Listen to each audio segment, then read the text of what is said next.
Hi అండి అందరికీ. ఎలా ఉన్నారు? బాగున్నారా? సరే అండి. అయితే మనం అత్తెసరి ఈ పచ్చి పులుసు ఎలా చేయాలో సింపుల్‌గా చూసేద్దాం. ముందుగా ఒక కడాయి పెట్టుకొని మనం 100 గ్రాముల పెసరపప్పునైతే ఇలా దోరగా వేయించుకోవాలండి. ఇలా వేయించుకున్న పెసరపప్పునైతే నార్మల్‌గా మీరు రైస్ కుక్కర్‌లో అన్నం వండుకునే వాళ్ళైతే ఆ రైస్‌లో కలిపేసుకొని పెట్టేసుకోండి. నేనైతే ఇలా స్టీల్ గిన్నెలో నార్మల్‌గా వండుతానండి. సో, మనం ఇలా ఎగరబెడతాం అంటారు కదా అన్నం. సో, అలా ఎగరబెట్టుకోండి. ఈలోపు మనం వంకాయలనైతే తీసుకొని ఇలా ఘాట్లయితే పెట్టుకొని ఇలా నల్లగా అయ్యేంత వరకు ఇలా స్టవ్ మీద పెట్టుకొని ఇలా కాల్చుకోండి నేను చూపిస్తున్నట్టుగా. అలాగే పచ్చిమిర్చిని కూడా మీరు ఇలాగా నల్లగా ఇలా అయ్యే వరకు అయితే కాల్చుకోండి. మరీ బొగ్గులా మాడిపోయే వరకు అయితే ఉంచకండి. సో, వీడియోలో చూస్తున్నాను కదా! ఇలా వస్తే మనకి లోపల మనకి మెత్తగా ఉడుకుతున్నట్టు అవుతదండి వంకాయి. చూసారు కదా! మనమైతే ఇగో ఇలా వంకాయనైతే పైనున్న తోలునంతా తీసేసుకోండి.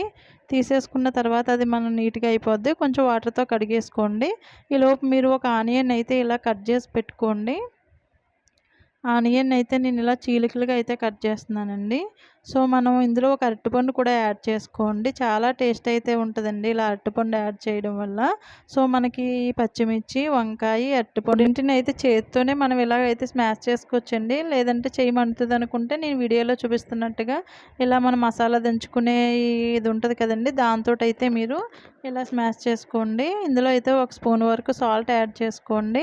సాల్ట్ యాడ్ చేసుకున్న తర్వాత మనం ముందుగా కట్ చేసుకునే ఆనియన్స్ ఉన్నాయి కదండీ! వీటిని కూడా యాడ్ చేసుకోండి. వీటినైతే బాగా కలుపుకోండి. ఇలాగ బాగా కలుపుకున్న తర్వాత చూడండి మనం ఇలా కలుపుతున్నప్పుడే మంచి స్మెల్ అయితే వస్తది మనకి.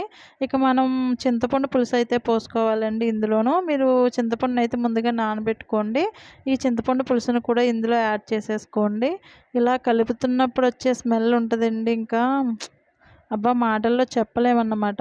మనం ఒక్క ఆయిల్ వాడకుండా అండ్ కొంతమందైతే ఇందులో పోపు పెట్టుకొని కూడా ఇందులో యేసుకుంటారండి. మా అమ్మ వాళ్ళైతే మాకు ఇలాగే చేస్తారు. సో, నాకు ఇలాగే ఇష్టం. చాలా కారం కారంగా ఉంటదండి ఇది నిజంగా. చాలా టేస్టీగా అనిపిస్తది. అప్పుడప్పుడన్నా చేసుకోండి. నేనైతే ఇలా 2 స్పూన్ల బెల్లం పౌడర్ కూడా యాడ్ చేశానండి. చూడండి ఈలోపు మనకి అత్తెసరన్నం అయితే రెడీ అయిపోయింది.